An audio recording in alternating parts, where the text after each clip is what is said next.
Welcome, and thank you for reviewing Logix Biosciences. I am presenting our lead clinical asset, Engine 2. Engine 2 is a formulation upgrade of fluticasone propionate.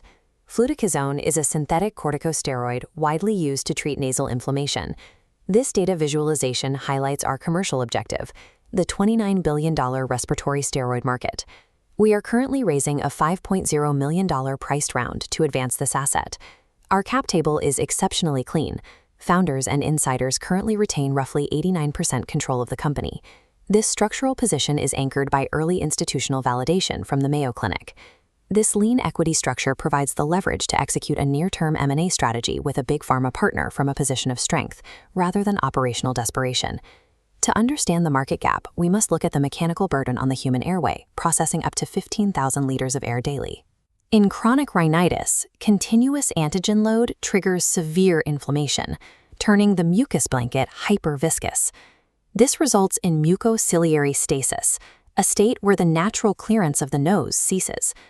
This heavy mucus physically crushes and paralyzes the nasal cilia. Cilia are the microscopic hair-like structures that sweep debris out of the airway. When they stop, foreign antigens are trapped directly against the mucosal tissue.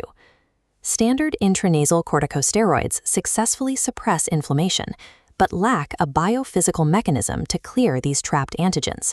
Furthermore, legacy formulations rely on cytotoxic preservatives like benzalkonium chloride and phenylethyl alcohol to extend shelf life. Clinical literature confirms these chemicals paralyze cilia, desiccate tissue, and cause localized burning and apostoxis, the clinical term for a nosebleed. This adverse sensory profile drives massive patient discontinuation. Once the spray is stopped, the antigen load immediately rebuilds, restarting the chronic disease loop.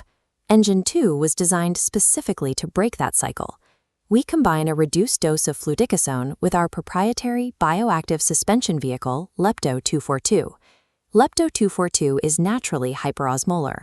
Upon application, it generates an immediate osmotic gradient. This gradient draws intracellular water into the nasal lumen. This influx of water physically floats the hyperviscous mucus blanket, liberating the cilia to resume their power stroke and flush trapped allergens from the airway. By eliminating cytotoxic preservatives and using a citrate buffer to lock the pH at 4.5, we match the nose's physiological resting state. Replacing the chemical burning of legacy sprays with a highly tolerable sensory profile drives the daily compliance required to break the chronic disease loop. This specific biophysical mechanism dictates our regulatory strategy. Because of how the vehicle operates, we can utilize a precise FDA classification. We strictly classify Lepto-242 as a functional mechanical excipient, rather than an active pharmacological ingredient.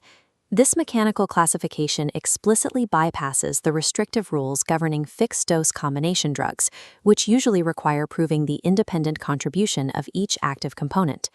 Avoiding those rules secures our place within the accelerated FDA 505(b)(2) pathway. The 505(b)(2) pathway allows a sponsor to rely on existing safety data from a previously approved drug to speed up approval. By manipulating the physical chemistry of the vehicle, Logix neutralizes the standard regulatory delays that typically hinder biotech development. The next major diligence hurdle is commercial scale-up, or CMC, for complex biologic matrices. Commercial scale-up often fails because standard gamma irradiation destroys the biological profile of natural matrices. Furthermore, attempting to push highly viscous fluids through standard pressure filtration simply clogs commercial pharmaceutical machinery. Logix has solved this bottleneck through a proprietary aseptic manufacturing process centered on a pre-filtration viscosity reduction step. By integrating a patented additive, we temporarily reduce the fluid's viscosity. This allows the matrix to undergo progressive cascade filtration to physically shed its bioburden.